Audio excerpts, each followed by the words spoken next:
Le vent souffle sur les plaines de la Bretagne armoricaine. Je jette un dernier regard sur ma femme, mon fils et mon domaine. Hakim, le fils du forgeron, est venu me chercher. Les druides ont décidé de mener le combat dans la vallée, là où tous nos ancêtres de géants guerriers celtes, après de grandes batailles, se sont imposés en maîtres. C'est l'heure maintenant de défendre notre terre contre une armée de Sumériens prête à croiser le fer. Toute la tribu s'est réunie autour de grands menhirs pour invoquer les dieux afin qu'ils puissent nous bénir. Après cette prière avec mes frères, sans faire état de zèle, les chefs nous ont donné à tous des gorgées d'hydromel pour le courage, pour pas qu'il y ait de faille, pour rester grands et fiers quand nous serons dans la bataille. Car c'est la première fois pour moi que je pars au combat, et j'espère être digne de la tribu de Dana. Dans la vallée de Dana, dans la vallée, j'ai pu rendre les échos.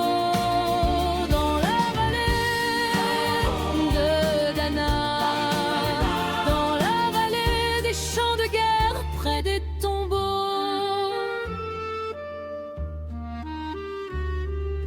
Après quelques incantations de druides et de magie, toute la tribu, le glaive en main, courait vers l'ennemi. La lutte était terrible et je ne voyais que les ombres, tranchant l'ennemi qui revenait toujours en surnombre. Mes frères tombaient l'un après l'autre devant mon regard, sous le poids des armes que possédaient tous ces barbares.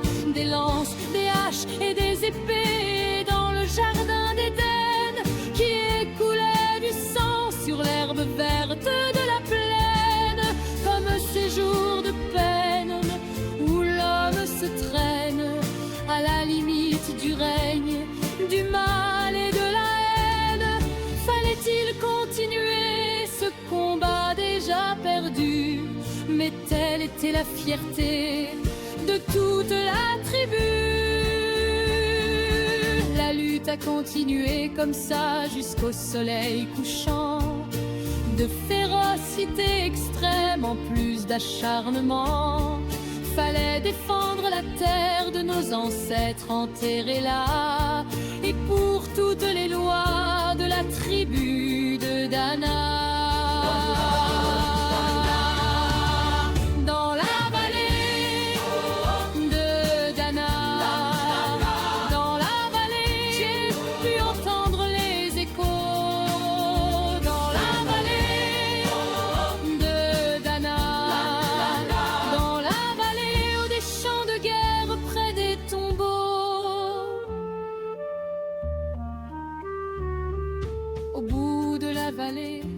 On entendait le son d'une corne, d'un chef ennemi qui rappelait toute sa horde. Avait-il compris qu'on lutterait même en enfer, et qu'à la tribu de Dana appartenaient ces terres? Les guerriers repartaient, je ne comprenais pas tout le chemin qu'ils avaient fait pour en arriver là. Quand mon regard se posa tout autour de moi, j'étais le seul debout de la tribu.